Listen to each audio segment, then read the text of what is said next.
Para nosotros hemos hecho un gran esfuerzo para contar con una figura relevante a nivel internacional. Agradecer por el respaldo de la Federación una vez más, de la Asociación Matemática Española, porque ha sido una apuesta firme de la sociedad canadiense. Agustín comentó que, bueno, porque aquí en Canarias estamos haciendo algunas cosas interesantes al respecto y queremos ofrecerse al resto de la comunidad educativa. Y Manuel García Deni, que es uno de los ponentes y una persona que nos ha abierto la mente aquí en Canarias con respecto a la solución de problemas, la aprendizaje de matemáticas, hizo en su primer momento, pues, a nivel internacional, yo creo que así podemos tener entre nosotros aquel test. Y entonces se escribió, o sea, yo me puse y lo escribí, a ver qué ocurre. Y bueno, como ustedes pueden comprobar, ha funcionado. Va a ser un privilegio para todos nosotros, una referencia a nivel internacional, y yo voy a leer breves palabras para su presentación. La tengo que leer. Como ustedes saben, Kaye Stacey nació en Australia e hizo su licenciatura en su país. Su tesis doctoral es en teoría de números en la Universidad de Oxford, en Reino Unido. Fue galardonada con un Lifetime Achievement Award de la Sociedad Internacional para el Diseño y el Desarrollo de la Educación y una medalla de su gobierno, del gobierno australiano, por su destacado servicio de educación matemática. Kaye Stacey es profesora emérita de Educación Matemática en la Universidad de Melbourne. Ella fue la profesora de Fundamento de Educación Matemática y directora del departamento durante 20 años, antes de jubilarse, recientemente. Ha trabajado como investigadora, formadora de docentes de primaria y secundaria, supervisora de investigación de posgrado, asesora de gobierno. Kaye tiene un abanico amplio de bibliografía, de publicaciones, de artículos de texto orientados a la práctica para el docente de matemáticas, así como la creación de un gran conjunto de artículos de investigación. Ella también ha producido diversos recursos en internet para todos nosotros, para los docentes, y en español contamos con solo 2 libros que han sido traducidos en nuestro idioma. Los intereses que ella mostró en investigación se centran fundamentalmente en el pensamiento matemático y la resolución de problemas, como todos sabemos, y en muchas áreas del currículum de matemáticas, en particular los desafíos que se enfrentan a adaptarse al nuevo entorno tecnológico.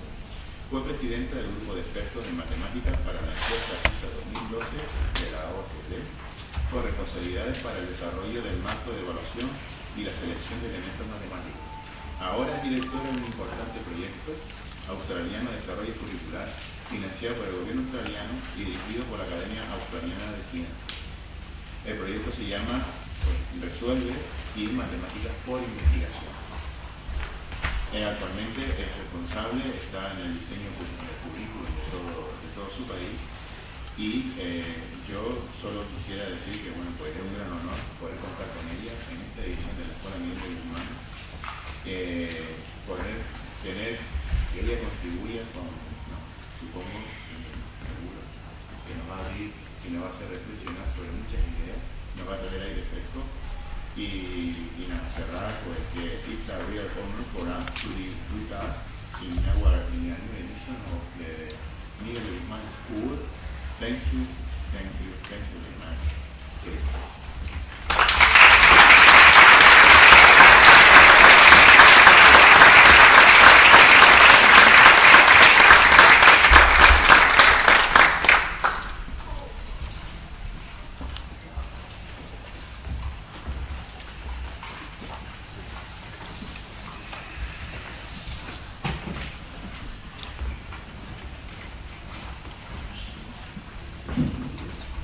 Rompiendo protocolo.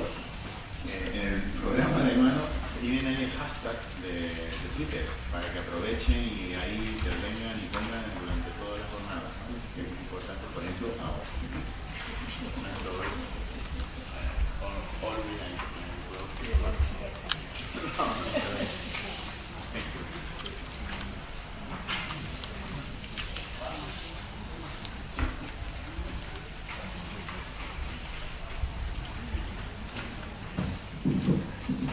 Thank you very much for the honour of being here.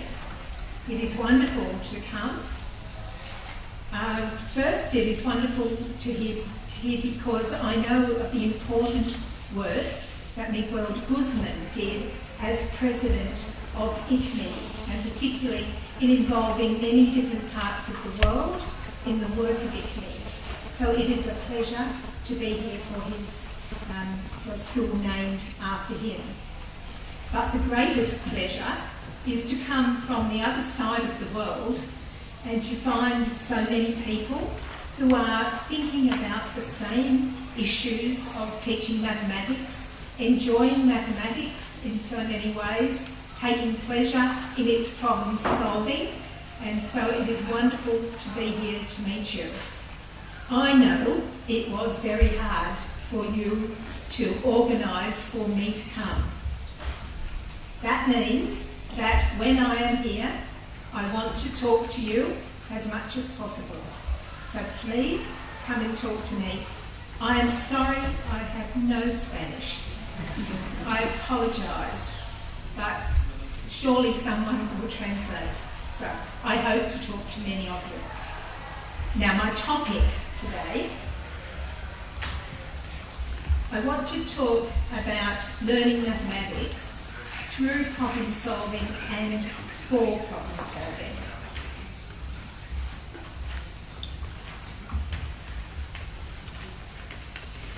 I think this is not a hard difference, a hard distinction, but I think it is a useful distinction for teachers to think about. When I say teaching for problem solving, then I'm recognising that the most important goal of teaching mathematics is that students will be able to use it to solve problems. All sorts of problems. Problems in their everyday life, problems in their life as a citizen in a democracy, working problems in their work, and of course scientific and mathematical problems. So problem solving is certainly the main goal. And so there is a lot that we need to do to teach for problem solving. We need to understand the purpose for each topic. The school curriculum has to be up to date. It has to teach people methods that really are going to help them solve problems. And in this part of teaching problem solving, teaching for problem solving, we want students to be able to use any mathematics that they know to solve a problem. This requires the content of mathematics, problem solving strategies, and awareness of what it means to solve a problem. We also, of course, need to understand, teach students how to do mathematical modelling, to apply mathematics to problems in the real world. So problem solving, I think, is the goal of school mathematics. However, we also have, the other thing I want to talk about is problem solving, teaching mathematics through problem solving. A little bit different, but the same. I think for many teachers, the content that they have to teach is what organises their working lives. And what we can do is to teach this content through problems. And that is the main thing that I'm going to talk about today. So in this, of course, we hope that by giving students experience of problem solving, we are reaching that main goal, but we also want to reach the goals of curriculum. So starting with the curriculum and the goal to teach the mathematical content that we need. So this will require us to pick some,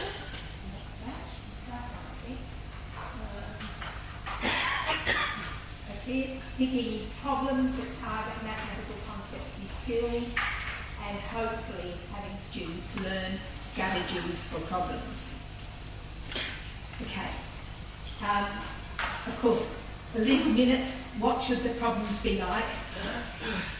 There are some wonderful, beautiful mathematical problems with a surprise, something very elegant. But we have some other requirements when we teach the whole population. We need problems that every student will be able to start at least. Maybe not get to the same place, but everyone accessible to all students. So teachers need this. They need to choose their problems in a particular way. We want problems that are accessible, but at the same time, we need problems that are going to be challenging to every student so that every student will be able to get something out of it, somehow stretch their knowledge. I think another very important thing about choosing problems in mathematics is the question of belonging. I think many students do not feel that they belong in mathematics. An emotional feeling of belonging. And so I think when we choose real-world contexts, we need to think about all of the students in our class and what are the things that interest them. So inclusive here. So accessible, challenging, inclusive. And the other thing I think is going to be very essential, and we'll talk a little bit about it, is that we need to build up a classroom where students work together. So in our project now, we are calling this a knowledge building classroom. So what we want is all of the students and the teacher to be working together to build up their knowledge. So not just the teacher giving information to the students, not just the students working alone, but to try to make a classroom where the learning of everyone can be maximised by an environment where students share respectfully. So I think these are important things. We are working on a curriculum development project in Australia, and these are some of the key things that we've done. Accessible, challenging, inclusive, and in a knowledge building classroom. And of course, nice problems.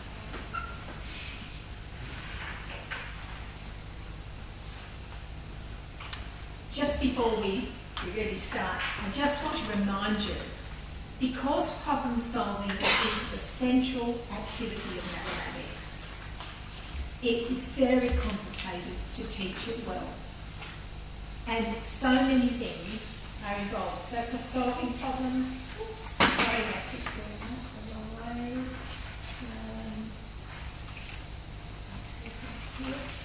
Solving problems, it's something that we need right from the start of school, right to the end of university, whenever. We need to work on the understanding of mathematical content, being fluent, being able to calculate easily, for example, knowing problem-solving strategies, thinking about thinking, metacognition. But we also have to consider students' attitudes, their confidence, their dispositions, their understanding that mathematics needs to be something that's likely to give them a useful answer to a real-world problem. And we also have to think about those inclusive aspects that I've been talking about. So because problem solving is the central activity, every part of mathematics education research, every part of teaching is involved. Now, today, I thought I would try to talk about teaching mathematics through problem solving. And I thought I would organise it by the time it might take you in this classroom. Okay? So I've thought about 4 different sorts. We've got 4 examples to talk about. Of course, I have been touring, visiting your beautiful island. And so you can see I'm influenced by this. The first thing, I'm just thinking of what can you do in a few minutes?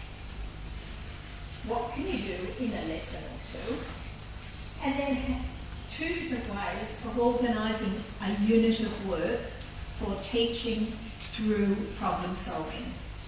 So in each of these cases we have the mathematical content as the main goal for the teacher, and we want to teach this content through problem solving so that the students learn the content and they also develop their problem solving skills.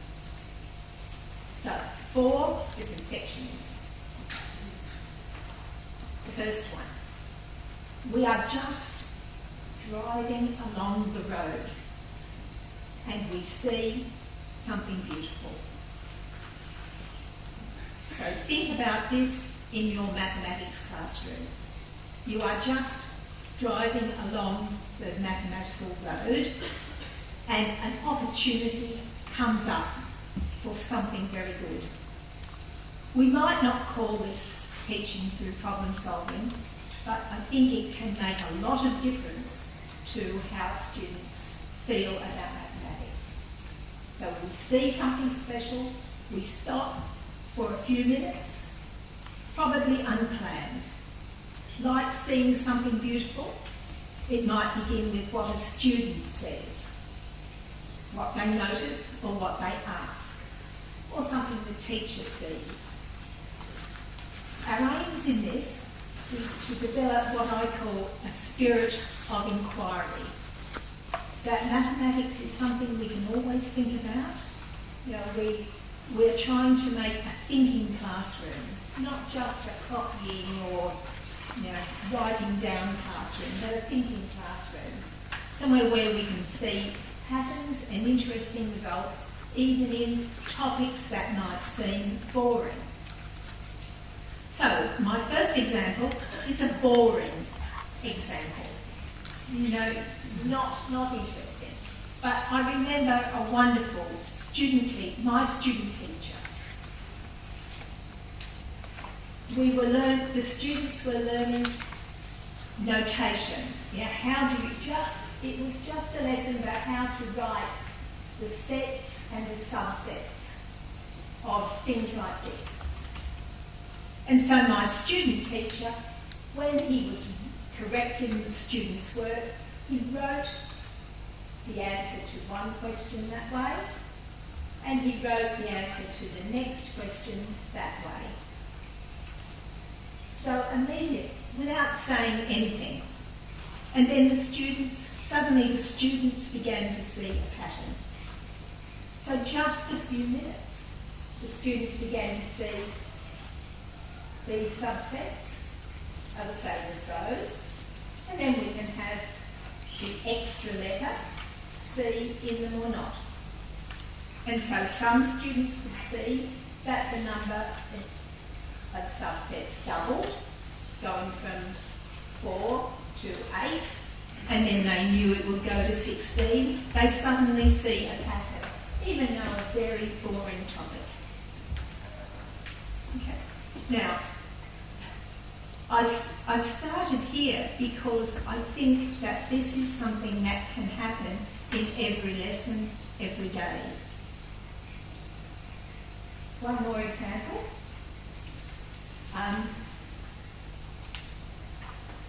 This was in the classroom of my grandson. He is 6. He's very interested in numbers. So they are just beginning to learn, the 7-year-old in the class. He's learning 6 times table. And here I've written out the 3 times table. 3 times 1 is 3, 6, 9, 12, 15, and we go. And they start at the 6, and the children noticed that these numbers here were in this table. Some of the numbers in the 6 times table are in the 3 times table. So the teacher took just a few minutes to show why. It was like 4 3s are 2 6s. Now, it was interesting because the students didn't know that these numbers here were also in the 3 times table, because their 3 times table stops. It stops up here. So one of the things that we can learn here, and it's very important for all problem solving, is that we start to learn how students think. Those small children think multiplication just goes up to 10 or to 12. And it was a new idea for them to think that the 3 times table could continue. Okay.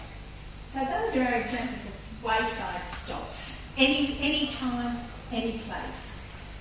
Good for the teachers to see how students think. And I think change the fabric, change the spirit of the mathematics lessons. Because I'm a teacher, I know you cannot spend too much time on any of this. And so always we have this problem here. We always, it's a shame we don't have more time for mathematics. We will never have enough. Okay.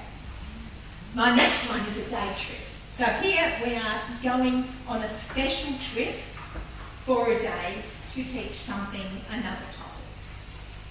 Okay. So a couple of lessons, maybe a stronger problem solving flavour than other lessons, maybe at the beginning of a topic, maybe at the end. And for this sort of material there are many, many good problems. So we want to have students to think through ideas for themselves, but it will still be the ideas in the content that they are learning at that time. So not really open problems, but we want to deepen students' learning, give them a sense of discovery and an opportunity to think about some problem-solving strategies and processes. So I've chosen one from the curriculum project that we're working on. This lesson, we have written some lessons on factorising numbers into prime numbers. The Australian curriculum has how to factorise and how to write the factors. So these are the Australian curriculum goals. We didn't think that was very good, really, not enough. So we've also wanted also for our own project to talk a little bit about unique factorisation, the idea that if we factorise 40 in many different ways, we will always end up with the same set of prime numbers there. And also, why would you factorise? Why would you factorise into primes? So we have invented a game. I think in Spanish you also have the game Yahtzee. Okay, Yahtzee, played with dice. What is it called?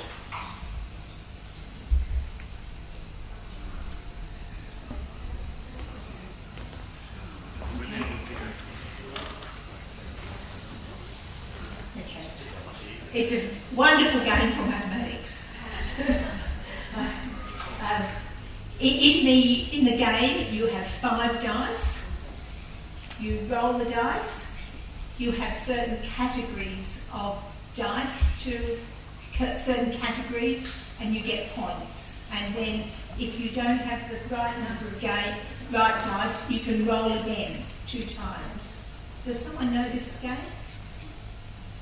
I looked on the internet and it is available in Spanish. Please use it.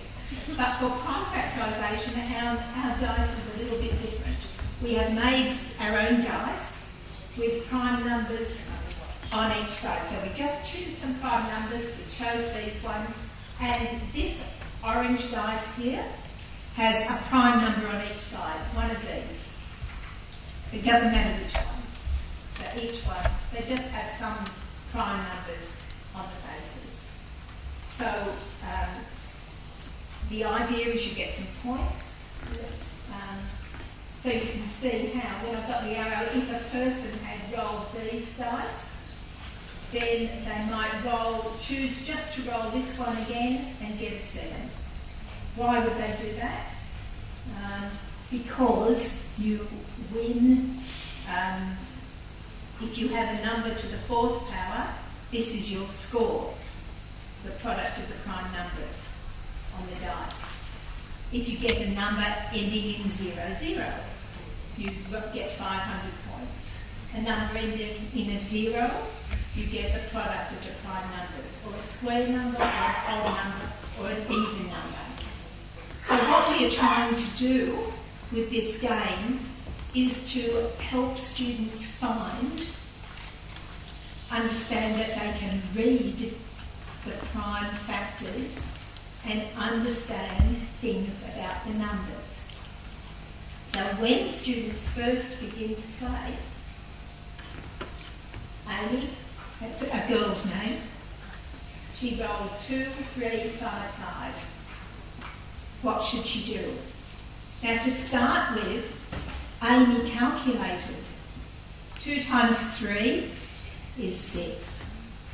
6 times 5 is 30. 5 times 30, 150. And then she noticed it had a 0 on the end. But later, we wanted Amy to know the only way she could get a 0 on the end is to have a 2 and a 5. So we have tried to develop a game here that will help Amy and the other students think more carefully about taking the prime factors and reading properties of the numbers.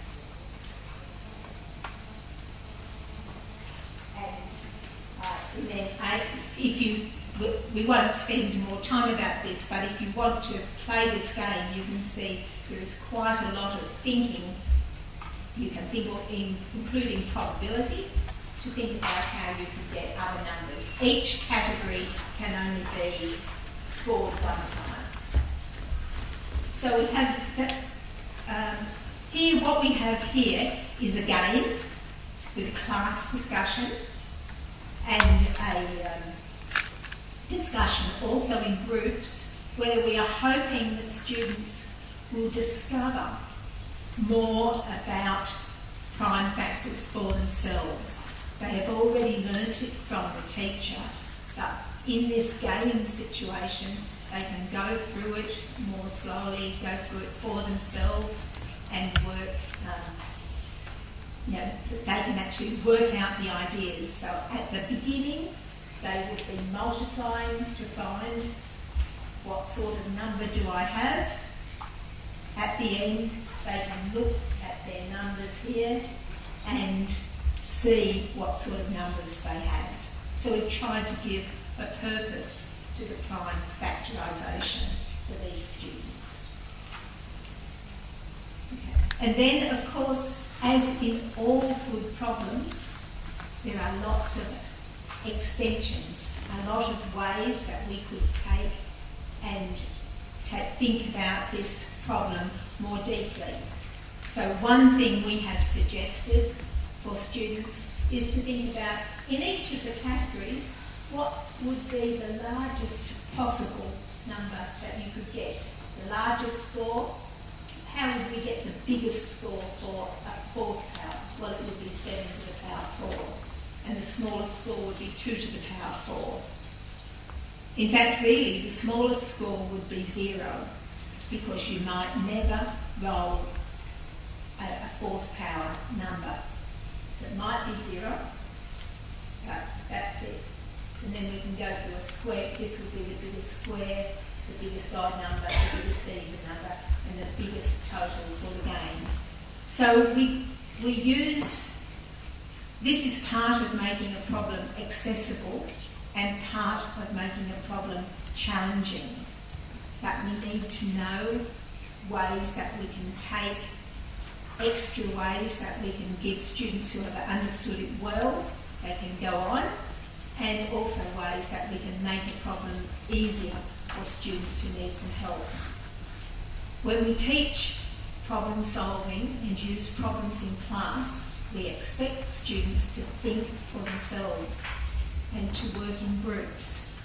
We're not going to tell them the answers to these things, but that means that we have to be very careful about the level of difficulty to make it easy enough and to make it hard enough. So a lot of hard work here for the teacher.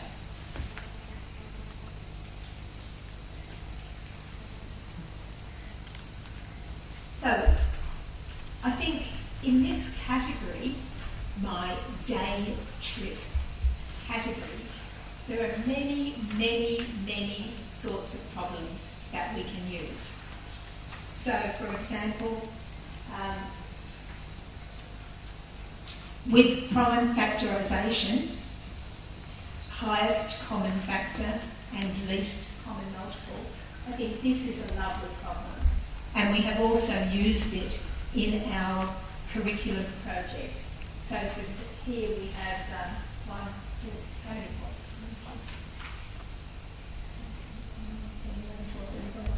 I don't know how many points. And we've joined with every second one. And you see how we go all the way around. Eventually we get to every point there. That is to do with the number of points we have on the circle and also the size of the jump. Okay. So that is, we also have an investigation of that to follow up with the prime numbers. So I think many, many opportunities, many, many problems that we have that we can use here. So this is also about factorisation. And this one I just put it in because it is so different. Is the problem about how much grass the goat can eat a famous problem in Spanish schools? Spanish? No? Okay. So, there is a classic problem about a circular field asking when a goat with a rope around the neck, Taylor, you see, oh, where's his, you can't see it, it's too light, there he is, yes, in a circular field. But one thing I like to do with this goat is not to put them in a circle, but to put it near a building. So this goat here is tied to there, and where can he walk to eat? Well, it says eat grass, but I believe goats don't eat grass. They eat bushes, not right down on the ground. So I think it should be a sheep. But where can this goat can go in a circle here, and then we've got something else when he goes around here. If his rope was longer, he might be able to come all the way around here.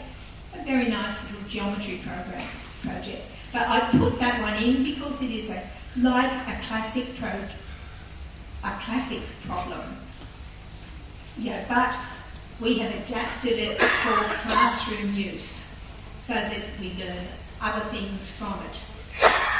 So here you can see that we've got the area of many parts of a circle. The building could be bigger, it could be smaller, the rope could come right around here.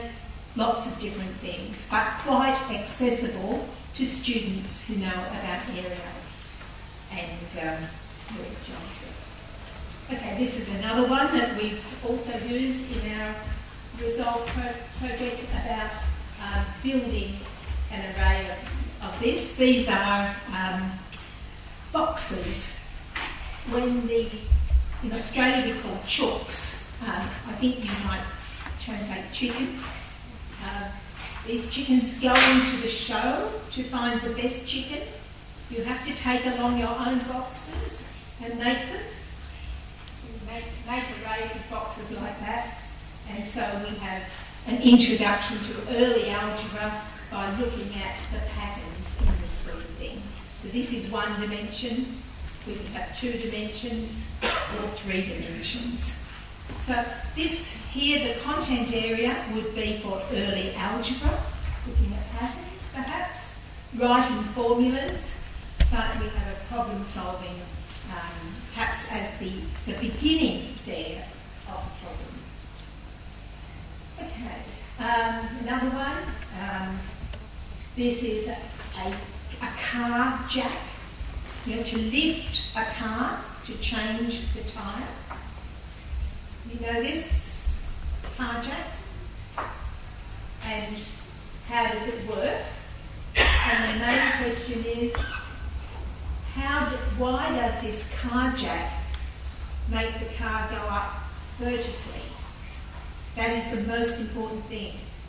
You don't want the car to go sideways. It will fall off. So you must lift the car straight up. So what is it about this car jack that can make the car go directly upwards? And we have done this with GeoGebra, using a real car jack, making a model out of geometry, using GeoGebra, and then abstract proof. So there are many, many resources for this sort of teaching. Okay, so we have a wonderful collection of problems available. The aim is to build concepts, practice skills, and at the same time experience the problem-solving process and think about some of the strategies.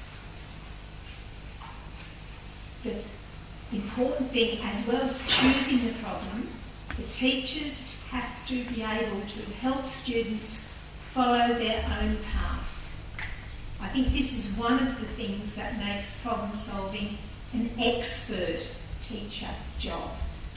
That you need to be able to think, this is what this student knows, this is how this student starts, so how can I help that student go from where they are to find a solution? The other thing is that just solving problems usually does not result really in learning. That the other important part of the teacher's job is to write findings and think about the solutions. So the teacher needs to get students, help the students to learn from experience. Now, we are halfway through. Would you like 2 or 3 minutes to talk to someone near you about these ideas?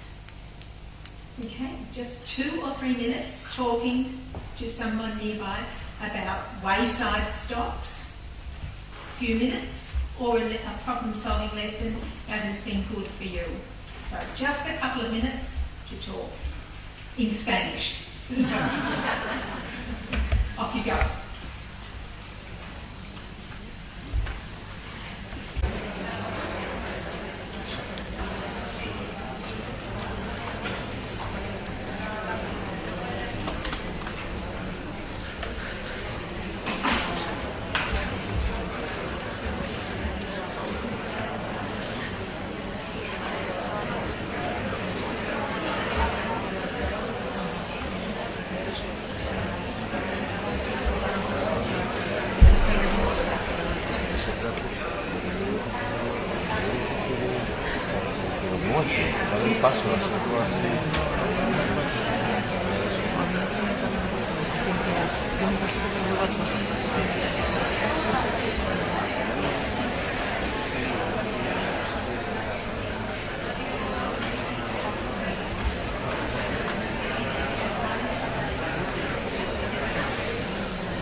Finish. Finish. Very good class. Very good class. Well, is there anyone who would like to make a small comment in English? Would anyone like to make a comment or ask a short question?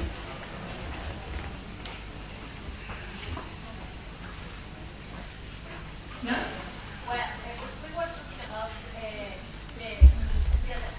how to adapt those problems, those situations to primary education. So, as I'm a primary teacher, I felt that this would be a good idea, for instance, the problem in which you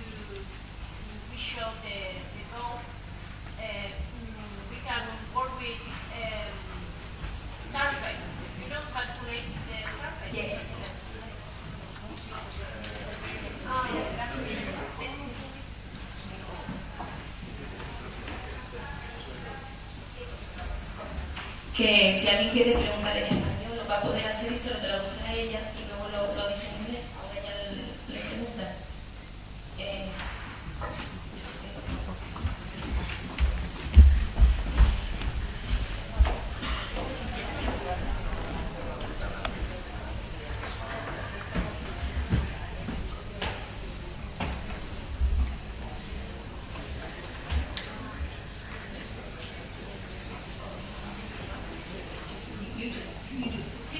She will answer the questions.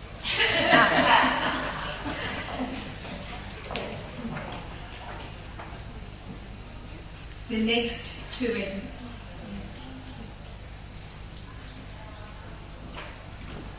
So we would simply Yes. switch for with certain adaptation in primary. Would someone else, just one more person, like to make a comment in English or in Spanish? Estaba hablando de la vaca, de la carga, que lo podemos usar también en primaria porque calculamos el área, ¿no? Y lo podemos adaptar un poco también de los factores y todo eso, o simplemente por el hecho que ella decía que hacerlos pensar, ¿no? Hacerlos pensar, a ver, y que ellos den un poquito de vuelta, a ver cómo lo... Entonces también se puede adaptar a primaria, me parece a mí, a ver, estoy de acuerdo. Thank you very much. Good. Okay. Now, my next thing is to climb through the mountains or down into the Bahrain caves. This is where we have some major new concepts to learn, where the progress is going to be hard and it's very easy for students to get lost. So how can we teach through problem solving in this situation? We'll need many lessons. We'll need to follow a carefully planned path. The problems will need to be carefully designed in a good sequence. We need to think about concepts and skills. And we want all the time, again, to make students be thinking flexibly and to think about how they can understand and use these ideas to solve problems. The example I'm going to give you comes from Japan, and teachers there work together to create sequences like this for difficult topics. They want to emphasise reasoning and discovery as methods of learning mathematics and outcomes of learning mathematics. So to do it and to do it. So, Akihito Takahashi and his Lesson Study Alliance has developed this sequence of lessons. It's developed by teachers working together in classrooms over many years sometimes, and gradually finding out what is a very good sequence of lessons. And I'm just going to tell you a little bit about their, these are grade 5, year 10 students. In Australia, this work would be 12-year-old students. I don't know in Spain. But these are the lessons about the area of parallelograms. Then they will have triangles, then other shapes, and then some exercises. Okay, so what do we want to do? What do these students need to learn from these lessons? In year 4, the previous year, students mainly counted the squares to find the area, and they found the rectangle formula. So the goals of this sequence we're going to look at now are to calculate with a formula. Calculate areas of these shapes, triangles, parallelograms, trapezium. But also, not just this, but this too. That they want to be able to use the formulas to find areas of many shapes by decomposing cutting a shape up into air parts with formula, where they know the formula, moving parts of a shape around, and seeing a shape as half of another shape. So you can see that we've got some content goals, learn the formula, use it, but also an emphasis here on some mathematical strategies that are important for area. So the first lesson is to find the area of this shape. And that is the job for the students. You probably can't, it's 1, 2, 3, 4, 5, 6, 7. And if you're interested here, 1, 2, 3, 4, 1, 2, 3. And the job is to find the area. So students will have many different ways. Some of them will count squares. That was what they had done in Year 4. Some of them might cut up, make a rectangle. Others could add parts to make a rectangle. You know, for example, you could chop this part off, put it over there. Or you could add. There are many different ways. So this is the first lesson, to find out what is the area. The measurements weren't given to students, but you notice the 3, 4, 5 triangle. Why is that? Because we then can get that misconception. Some students will be wanting to suggest to multiply this by that. So those students will get 35. Others, and then we've also got the answer 7 times 4. So this problem here is carefully arranged. Okay. There are many different ways the students do. So in this method of teaching, the teacher chooses from the class the different types of solution, and students present them, and then the teacher emphasises certain solutions, the ones that they want students to learn. So here, cutting this off and moving it over there, or in fact, you can chop anywhere and move a piece across. So there are, in this case, 2 different things that the teacher emphasises in the discussion. And the real message is not the formula for the area of the parallelogram. The message is the area of the parallelogram can be found by changing it into a rectangle. So that is the key learning there, but it has come from the students who have had to work that out. Okay. And the student, as I said before, the teacher carefully chooses a variety of solutions to show to the class, and the class discuss those.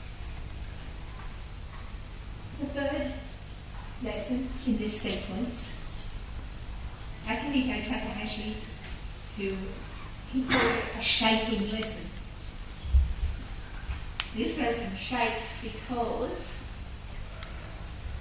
students now have to find the area of this parallelogram. But if you draw it perpendicular, it doesn't chop off a good part. Or if you do this one from the base, still doesn't work. So the previous method does not work. And so this lesson here goes over the same ideas as lesson 1 in a slightly different problem-solving situation, but designed to shake, deepen, get students to think again about this situation. And of course, there are many different ways of doing this. One would be to draw another parallelogram and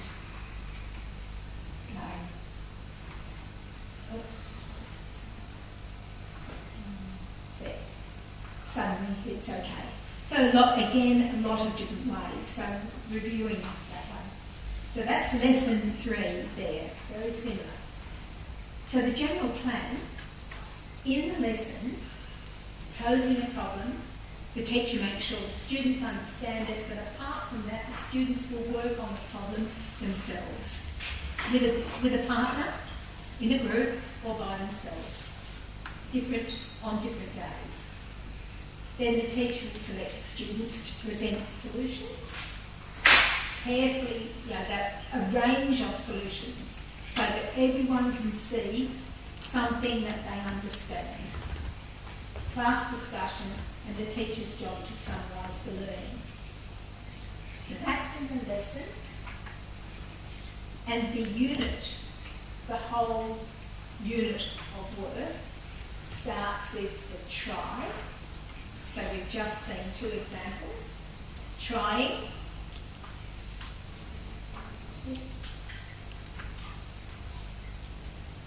Too far back. Trying.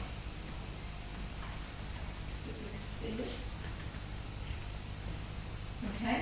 The teacher's trying to build understanding, and then the students see a lot of variations of the problem situation to deepen their understanding and their fluency. So we're starting to see variations and then finally master. So try, understand, apply and master. That is across the unit. This is across the lesson.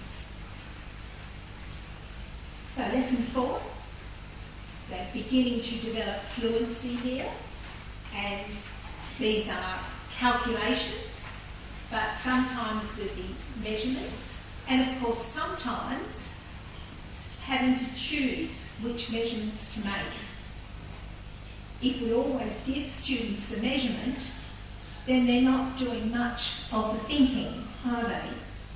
So even when we're applying a formula, there is variation that is important to have. Lesson 5, more variations. These ones are parallelograms in between parallel lines, and also the area of how a line through the centre of the parallelogram divides into 2 equal areas. So these are more variations to review and deepen that learning. So what we see is that we have developed a unit that is taught through problem solving. There are certainly students do exercises, they have fluency as well, and the idea has been to teach difficult content in a deep way. And then of course lesson 6, after parallelograms, they go on to triangles. You might have done it the other way round, triangles first and parallelograms, but they chose this one carefully. And the link is, the job is to find the area of the triangle, same sort of idea, an open problem, but the students now need to use also what they know about parallelograms. And in the mastery phase, they have all sorts of problems, many interesting problems. For example, perhaps I'm sure many of you, do you know this problem? Hand up. To take a shape like this and cut it into 2 equal parts with 1 line. Do you know this problem? Hands up. Yes. So a very beautiful problem. And this is one of the exercises in the mastery phase for that. And I'm going to very quickly jump over the solution so you don't see it.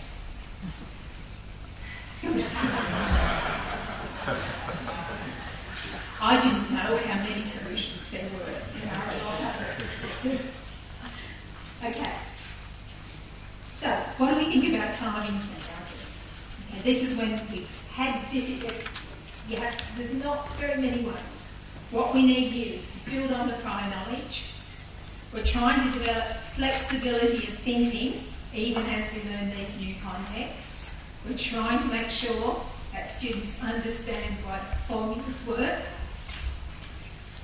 Because we've got a range of students in our classroom, we have to show methods that are unsophisticated, easy, basic methods, and also show why the more mathematical methods, the target methods, are better.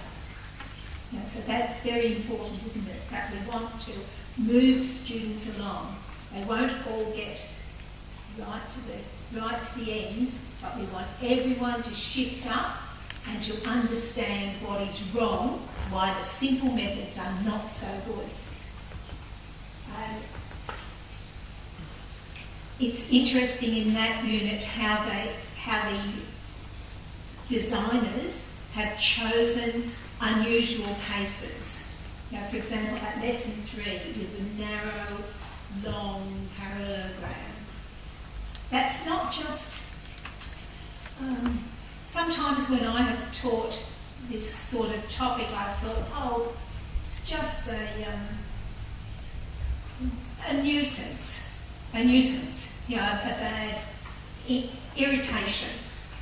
But in fact, what they've done here is to use that unusual case to deepen students' understanding. So I think that's quite interesting. And then all the time explaining reasons and talking about what is valid and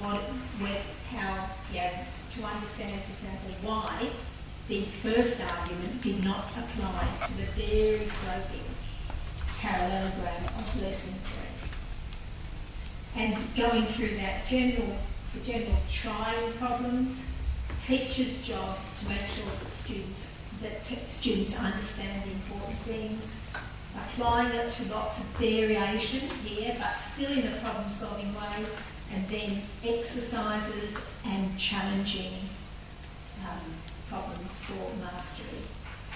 So I think that the Japanese lesson study has produced perhaps some of the world's best sequences like this for really climbing through the mountains, getting the students up through a difficult topic up to the top. So that's why I chose to give you, to use that one. And a problem for you, I only found this problem, my friend told me this problem about 4 weeks ago. I think I know the answer. I haven't exactly proved it all. So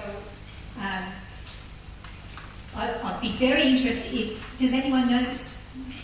Tell me if you know the problem. And okay. We've got a parallelogram. We choose any point, but we fix this point. And then we take a line through that point. We've got 2 areas, this one and this one. Two regions, that one, that one. And what we want to do is how do we draw this line to make the biggest difference between those areas? So not a real world problem, but it is a problem I think that has a very nice solution. And just to so I've just used my GeoGebra to do some examples there. You can see there's the fixed point. I've got a line there. The difference between these two, the same fixed point. That difference I think is bigger there, or the line might be going this way.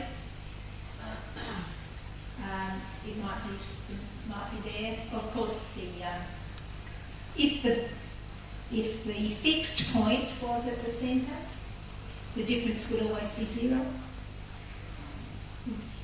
So that's your homework.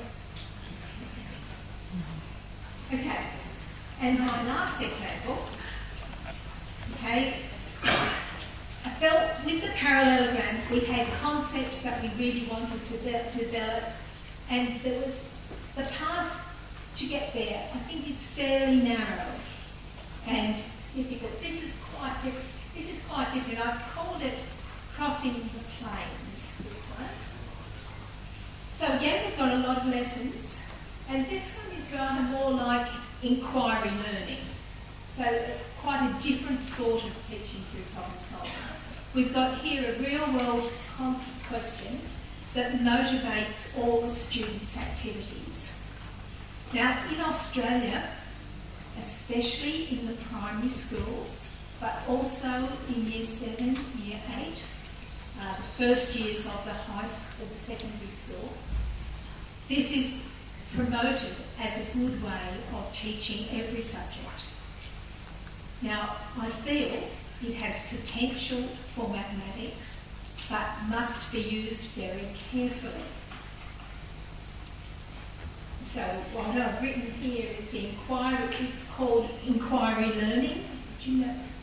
And I think for mathematics it needs careful adaptation. But the idea is we've got a real world question and the students will inquire into this question and all of their activity will be motivated for it. Why did I call it crossing the plains, this part here?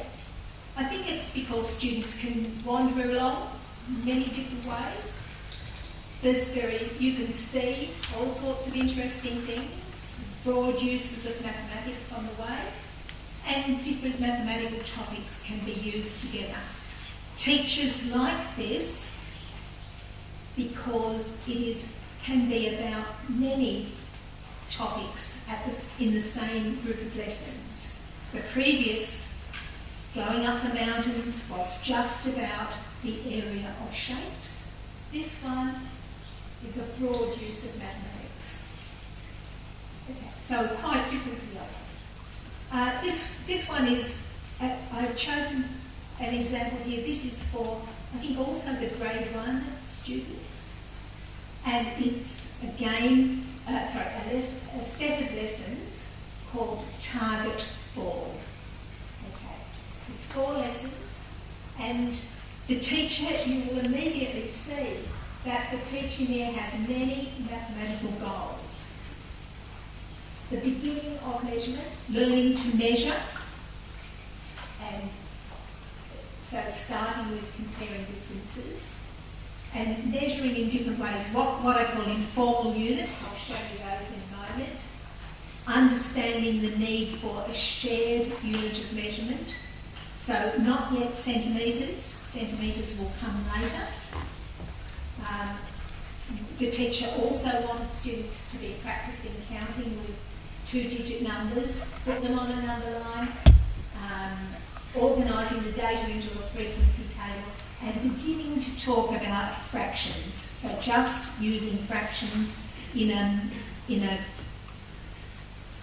informal, just to talk about fractions, not to learn about them really. So what we see here is this is using problem solving in a very different way, to lots of mathematical topics together over 4 lessons, so about 250 minutes. Okay. So, I think when we have inquiry learning for mathematics, we need to focus on what we call the mathematical evidence. And so for young children, we have this poster. We ask the children to be a mathematics investigator, like a detective.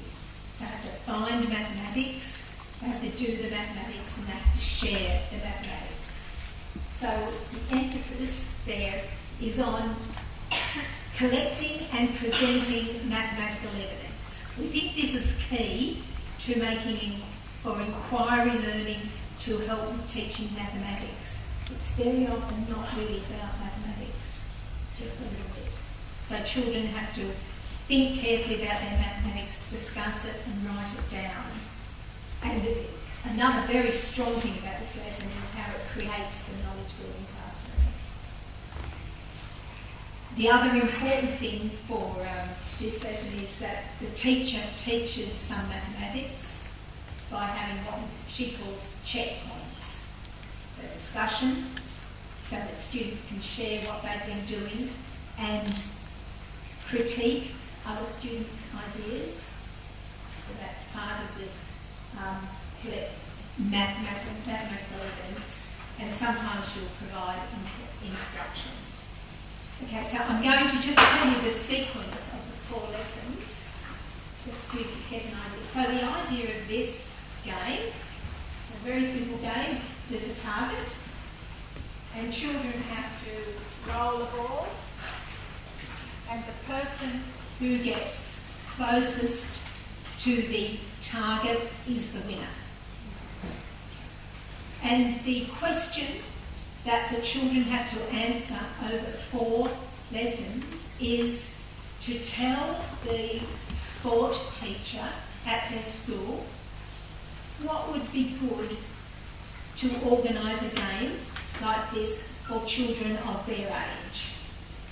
So what they need to do is to decide what sort of ball, where does the target go. So the first step, that really is the first step. Like when we're using any sort of mathematics for real world things, we think, what is it that we will need the mathematical evidence for? And the first lesson is really just about selecting what sort of ball. So students use round balls, footballs. They use Australian footballs, which are elliptical. They use tennis balls, all sorts of different balls. And the job that they are doing there is just comparing how far they roll. So step 1 of measurement, to compare distance. And then they talk about how far they've gone, they decide which ball is best, and they have, through this, identified the need to measure. Here we're just comparing distances, but this is the first step. Okay. In the second lesson, the children start to measure with any sort of unit, object that they can find. So this boy, he's measuring, now it's we call it a fly swat. Do you know it? To kill insects. Yes, that's exactly good. Yeah. Okay, so you can see he has a red one here and then a white one of the same length, and he's measuring out his distance. So what the teacher is trying to do in this one is to focus on measurement skills. That you mustn't leave any gaps, and you mustn't measure any part twice, and you need to go in a straight line. So those are the sorts of things that the children are trying to do here, and they're also recording their data in an organised way.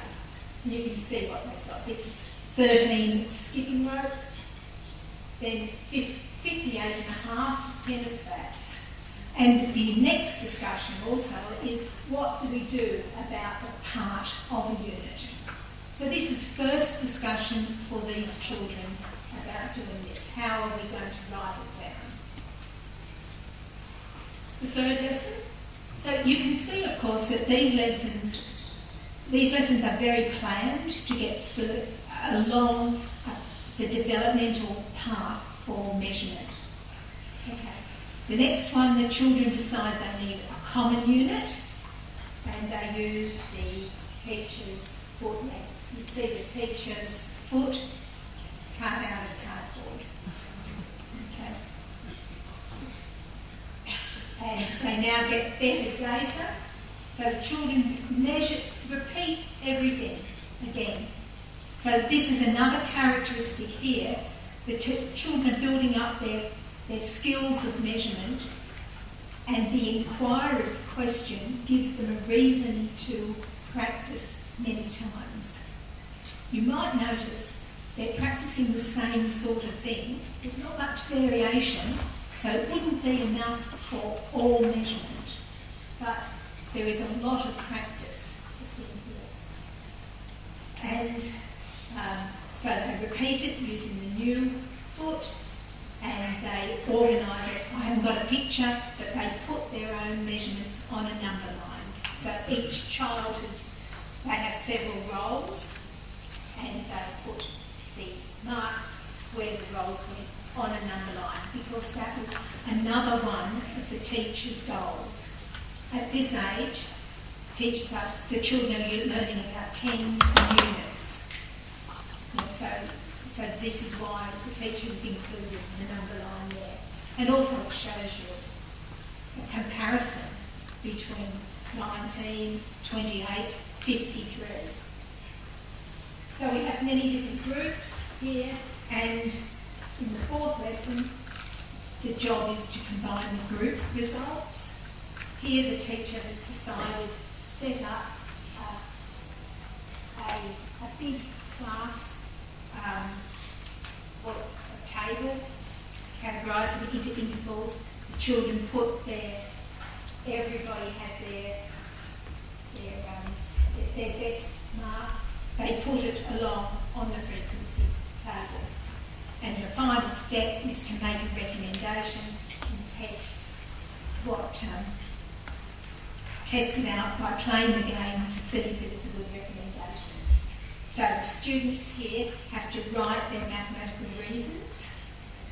That's an important part of this. Being a maths investigator, we've actually got to get the mathematical evidence, and we have to write it down and explain it in a way that someone else can understand. And finally, set up, play the game, and see if it works, and send the information to the sports teacher. So what we have up there over 4 lessons, it's very different to the 4 lessons for the parallelogram, but it's another way of teaching through problem solving. So this time more focused on using a lot of mathematics together, a lot of practice motivated by a real-world question, understanding why we measure in the way that we do, why we need to use a common unit, so we've got motivation there for the mathematics from the real-world question, and then making sure that we get some maths goals as well. Okay, so just a little reflection on that one. I think we can see a purpose for the mathematics from the inquiry question. We've got a lot of different mathematics goals in just a few lessons, but it didn't happen by accident. The teacher really had planned those 4 stages, so to make sure that the steps of development of measurement were there. It's not all coming from the student. I think sometimes inquiry learning, when you hear about that in Australia, teachers will think everything comes from the student, the children will decide what to do. But we think that for mathematics, it's better if the teacher thinks carefully about the stages and directs the conversation so that the children believe it is their decision, but really the teacher decided it. Okay, so the students feel they have made the decisions, but when you look at it, the teacher has made a part there for them. And then, of course, as in all mathematics applied to the real world, the decisions have to be on mathematical evidence and on real-world evidence. So in those last discussions, when the children were deciding what would be the best distance, they had to think, was it best for every student to be able to reach that distance? Should they have the furthest distance? Anyone in their class did? Just the measuring doesn't tell you what is the best distance. Okay, so I think the other thing here is that the problem-solving skills that we learn from something like this tend to be very generic. Presentation of evidence and the communication, that sort of thing, as well as the measurement. Right. So, I think that learning mathematics is like a long journey, and we've got lots of opportunities to do many different things. We need to do it in a knowledge-building classroom where the children will learn from each other. So that means respecting each other, explaining ideas, critiquing ideas, not just respecting, meaning, well, my friend thinks that's a good idea, so it must be good. Really thinking about things. Trying to develop flexible ideas of thinking. By organising, what I've tried to do in the talk is to organise it by things that you can do in just a few minutes any day. Things that you can do in one lesson or more, and and alternatively, how you could reorganise one unit of your teaching, or eventually a lot of your teaching. That's the teaching through problem solving. We still do need some teaching, I think, for problem solving. Short problems, long problems, closed problems, open problems. We need mathematical problems, we need real world problems so that students know how to model the real world when they learn. The difference there is that up here we've got teaching the content as a main goal. Down here we have to have some time when students can use anything they know, that we're not priming them to use a certain sort of mathematics. So I've talked about this one today, but I think this one is still very, very important for us to do. The knowledge building classroom, I'm sure that we've discussed this quite a lot, but key features seem to be students need to discuss so that they can talk together, working together, partly so they're not stuck for too long. In a problem-solving classroom, we don't want students just to sit there doing nothing. And so a lot of the strategies have to be without telling students exactly what to do. We have to help them, move along. We think very, very important to build up in the classroom the idea that you must explain your thinking. Your job as a student is to explain what you are thinking, and then to listen to other people's explanations in a respectful way, but to critique them. So this is, some people in the mathematics education literature call this socio-mathematical norms. What is it like to behave mathematically in the classroom? And then the job of the teacher is always going to be to highlight those key learning points. The students will not just learn by themselves. Teachers are really, really important. Okay. We've talked just making the problems accessible. We've talked about the importance of that.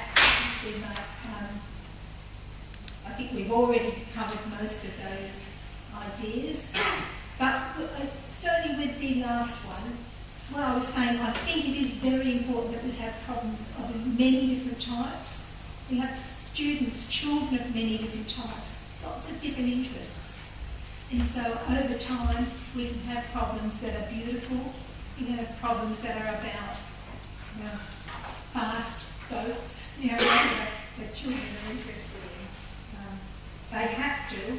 This sense of belonging, I think, is really important. That students have to feel mathematics will be something there. Okay.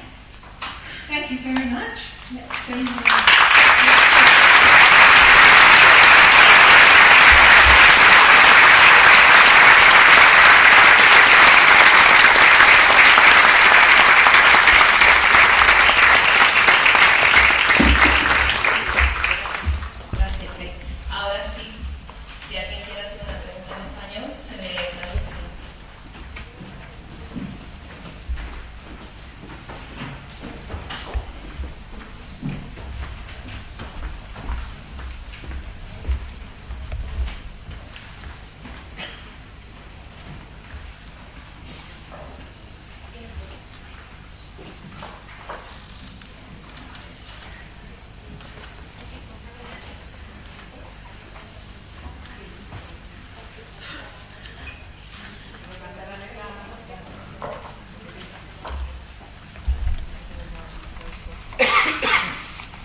dejado mucho lo que ha comentado, y yo le quería consultar acerca de cómo evaluaríamos todas estas actividades que hacen los niños. No sé si ustedes lo hacen a través de los chats, estos que utilizan para recoger la información, simplemente observando la labor de los niños. ¿Cómo hacen ustedes para evaluar?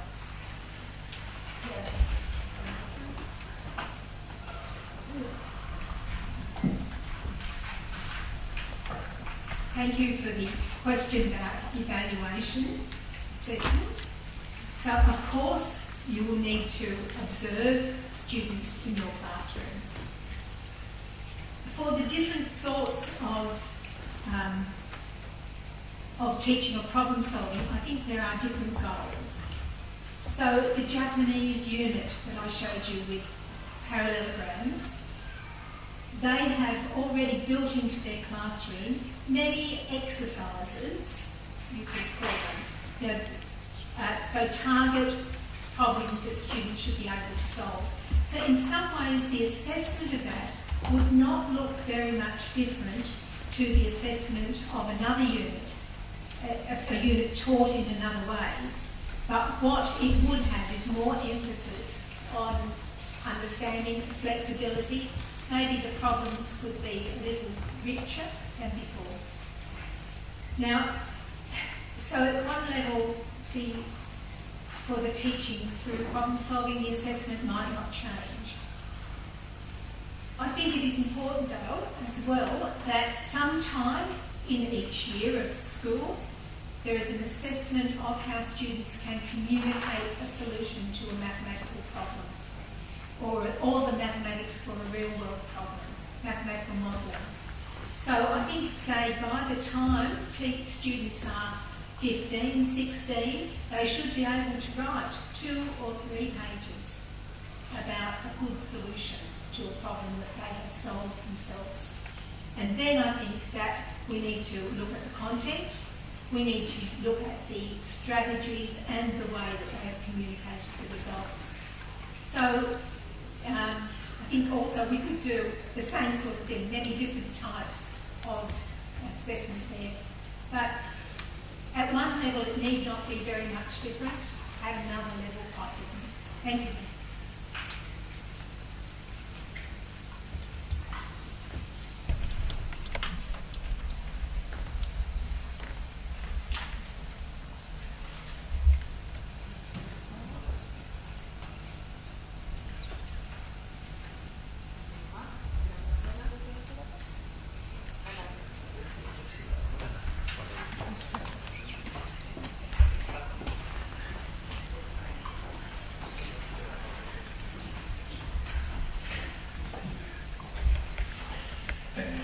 Muchas gracias, Kaye.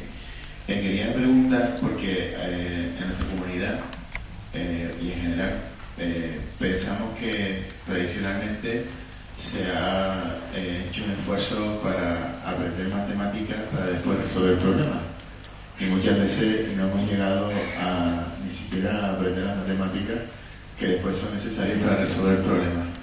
Ahora estamos haciendo un esfuerzo en la otra vertiente para resolver problemas, para aprender matemáticas, que es resolver problemas que nos invitan a aprender matemáticas, ¿no? Desde ese punto de vista. ¿Cómo balanceamos o cómo equilibramos ese doble punto de vista de enseñar a aprender matemáticas? Porque aquí en España somos muy dados a irnos a los extremos, ¿no? Y tampoco queremos, a lo mejor, mi inquietud o mi preocupación es que a lo mejor nos vayamos al extremo de vamos solo a poner problemas y después vemos lo que aprendemos de matemáticas. Entonces, ¿cómo equilibramos esa doble dirección?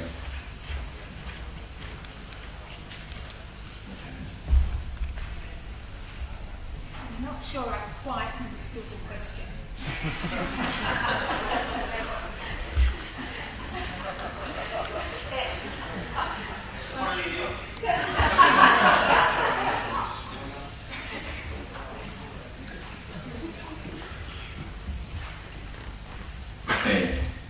Actualmente nosotros estamos intentando ofrecer unos problemas como para resolver, aprender unas estrategias y que después invite a aprender conceptos matemáticos. No siempre es posible, pero estamos intentando hacer el esfuerzo de resolver problemas para después aprender matemáticas. En lugar de estar aprendiendo conceptos matemáticos, procedimientos, para después al final poner un problema donde tengan que utilizarlo. La pregunta es ¿cómo equilibramos ese doble punto de vista para tratar la resolución de problemas en la enseñanza y aprendizaje de la matemática? So, I think with all, I feel that it's a long, just like learning mathematics is a long journey. Changing mathematics teaching is also a long journey. And you don't have to change it all at once. So I think moving towards a balance is a better way to think of it rather than achieving a balance. So I think that there are, it's important, in some cases there is a very clear motivating, there can be very clear motivating problems to teach parts of mathematics. And I would take these easy, I would do the easy things first. So for example, in secondary schools, the teaching of linear functions, quadratic functions, those are so easy to motivate by real world problems. So I think that those can easily be changed, whereas other topics, there will be perhaps, it will take longer to find a good motivation problem. But perhaps I'll think more about that, think more about your question, yes.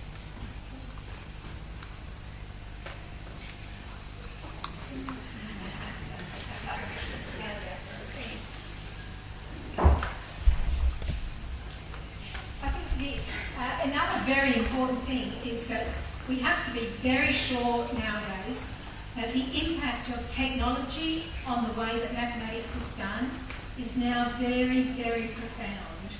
And the way that people use mathematics at their work has changed very, very much.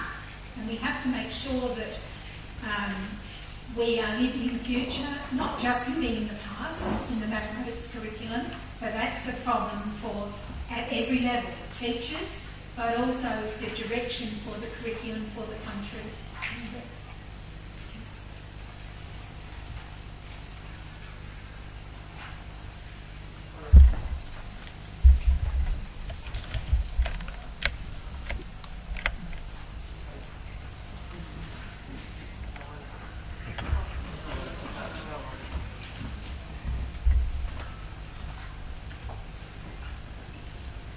Ahora sí, hola.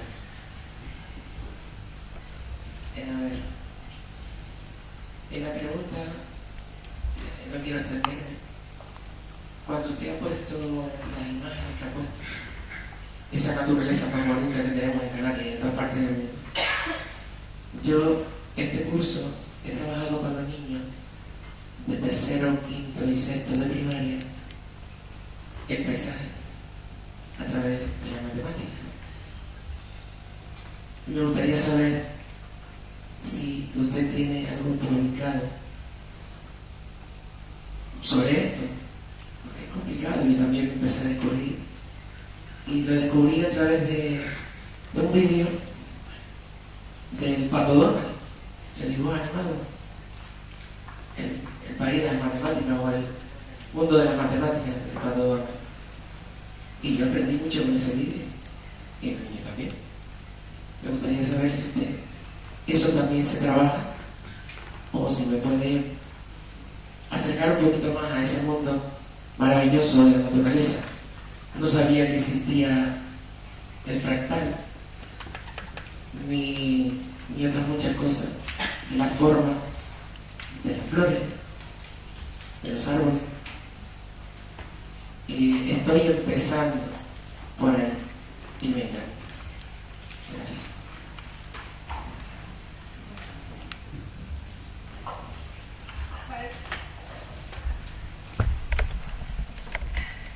you are thinking about using the natural world to teach mathematics. So, for example, the symmetry of flowers. We have in our curriculum project for year 9 and 10, we have a unit on coding that looks at the fractal nature of shapes. So that is much more complicated mathematics, but trying to understand how simple rules in nature make complicated patterns. So, but we are actually, in that instance, we are doing it for our 15, 16-year-old students. So they can make, by building simple rules into a Python program, they can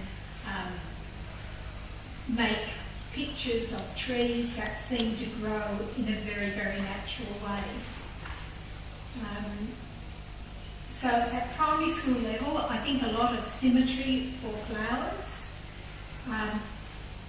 There are also, we also use at year 10 level the shape of fossils, those sorts of things. So it is a wonderful area to work on. Yeah. Perhaps we can talk more about it. Yeah. I think we will, yes. And I do hope that I can talk to you all about the things you're interested in, and you can show me, during this week. Thank you.